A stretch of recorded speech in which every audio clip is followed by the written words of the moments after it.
call me a god. They call me a god. They call me a god. They call me a god. Let's go! I'm about to go off like a weapon. Fuel to the top, gotta feel the tension. In my thoughts. Welcome back, everybody. Hit that like, hit that subscribe, comment down below. Let me know what you think about this video. We have about 8 days left to the first game of football. If you are not excited, then I don't know why you're watching this channel. But today we're going to be talking about a couple things, and the reason why I think Vic Fangio is going to make us a Super Bowl contender. He's going to make us a Super Bowl contender. I think when we got Vic Fangio in the offseason, it was probably the best move that we could have gotten. You even see it. You know, I think people want to really talk against Tua, and, you know, whenever they hear in practice that he threw, you know, an interception or this and that, they're all like, oh, God. I don't think it's that. I think it's just the defense is so good from Vic Fangio that last year you didn't hear any of that. You just heard that Tua was carving him up every single day, and we were all like, oh, yeah, Tua. I think Tua is even better than he was last year, but Vic Fangio's defense is just so good that it's hard to move the ball against it. And that is what is going to make this team difficult come the season, because Vic Fangio changes a couple of things. Now, number one, the first thing that I want to go over is that the sack totals that we had from last year are probably going to double. I do believe that the way that Vic Fangio plays, Jalen Phillips is going to have 10 plus sacks this year. He's going to have his best year.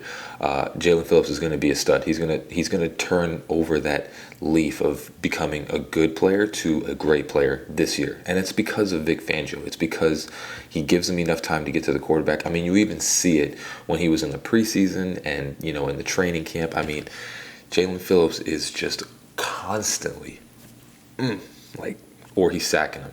You know what I'm saying? It's just a constant thing where he's constantly getting there, man. And I think with this style of defense, so what you have to consider is that now we are playing more of a zone style, which is not all zone. He definitely has man thrown in there as well. It's just a very confusing, deceptive type of defense. So what that is actually going to do when you move your safety from the top high,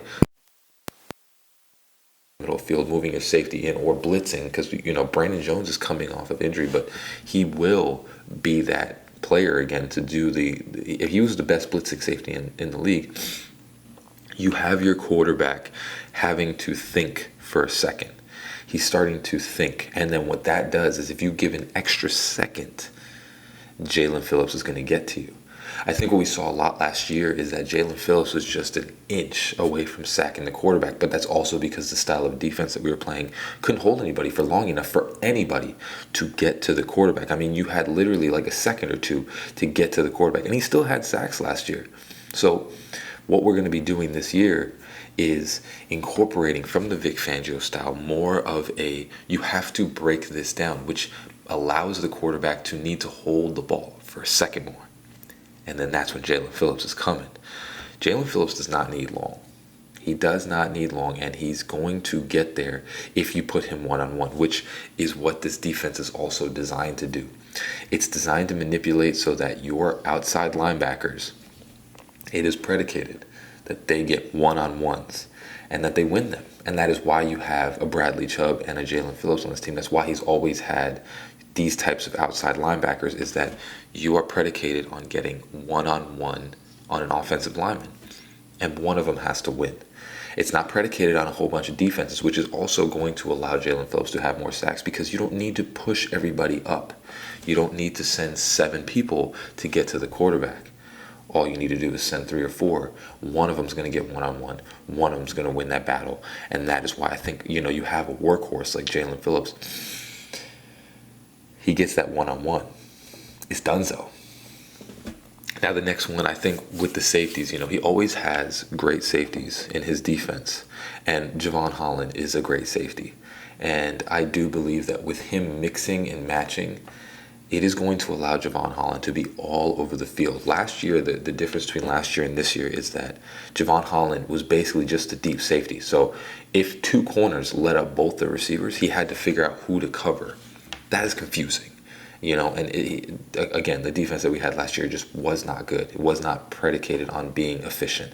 Now this year, it's not his job. It's a certain type of zone that he needs to cover. And what that does is allows him to look at the quarterback now instead of looking at the receivers.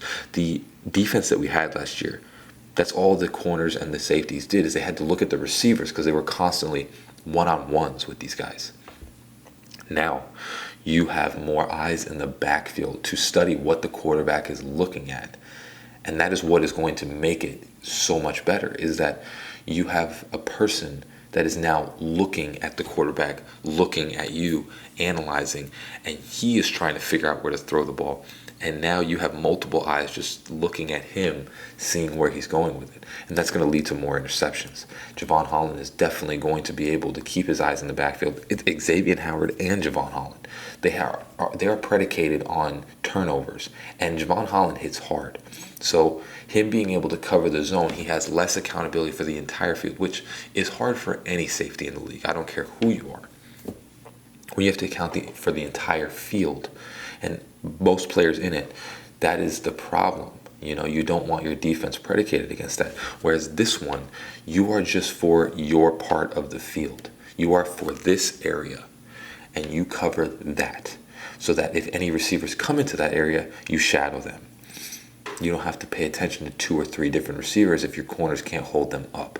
And that's the difference. And that's why I think Javon Holland is going to have an incredible year. I think he's going to probably have at least 3 interceptions, 3 or 4. Just because being able to keep your eyes in the backfield versus having to turn your hips and constantly cover somebody, it's different.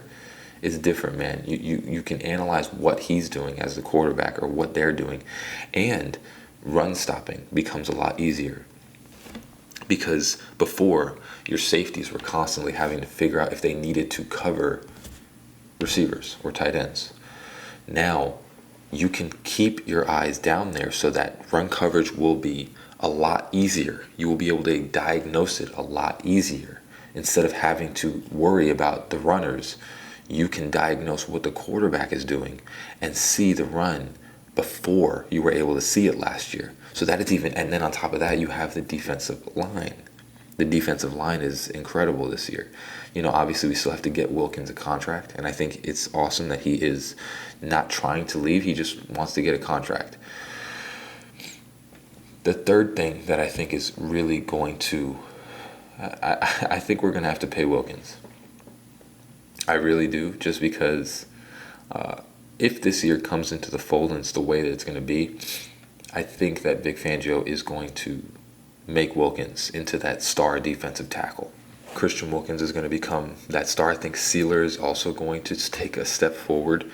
And I think this just the way that the defense is predicated. If you really look at most of Vic Fangio's teams, he never had talent like he had on the Dolphins. And it's not that he didn't have talent. It's just the amount of positions that we have multifaceted, talented players.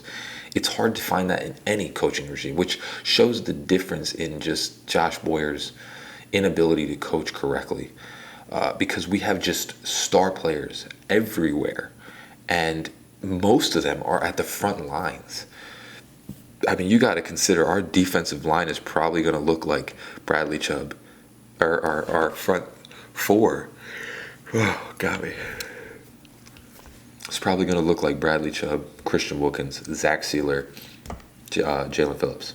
That's a wild defensive line. That's wild. That's redunculous.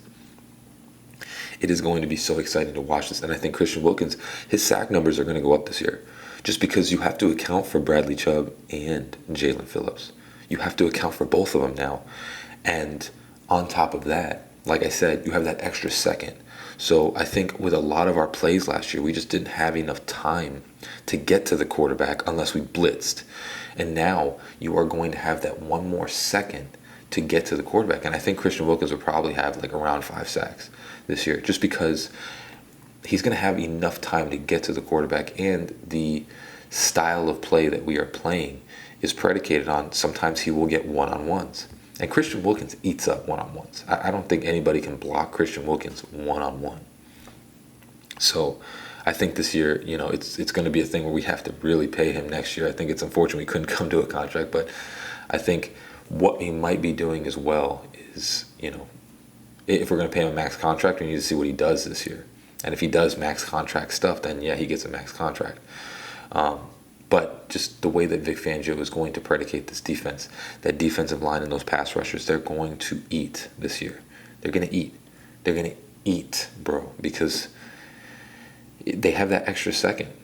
That's something that we didn't have last year. You didn't have much time to get to the quarterback. And now with his style where he's going to manipulate the defense and shift in certain ways, and then the safeties are going to move all around the field and they're going to disguise certain things, or they're just going to be all over the place. The corners will either be in a deep zone, a mid, or they might even blitz. I mean, there's just a lot to be excited about with Vic Fangio. I think he brings a new style of defense that, honestly, it's not just Tua that struggles with this style of defense. It's every single player. I mean, the only people that have really tried to do good things against this and have succeeded are people that are elite quarterbacks that know how to break down the game and be patient. A lot of those jittery quarterbacks, I mean, they struggle against this stuff because it is really a complete disguise of what you are doing. And you don't really know what is happening. And it takes patience and trusting your eyes to see what you need to see. Most people struggle against this. And I think when you bring that defense to our offense, which we've added weapons, it's going to make us probably a dark horse for a Super Bowl, man. I think that we have all the talent, everything that we need right now. I think we're good to go on defense. I think the safety, I believe Brandon Jones is just going to start. It's going to be exciting. It's going to be exciting to finally, after a while, see our defense stop people. It's going to be awesome to see, awesome to watch. So, yeah, let's go, baby. 8 more days. Comment down below. Let me know what you think about this video. Let me know what you think about Vic Fangio. Are you guys excited? Do you want football? But, as always, hope you have a great rest of your day. Fins up, baby. Peace.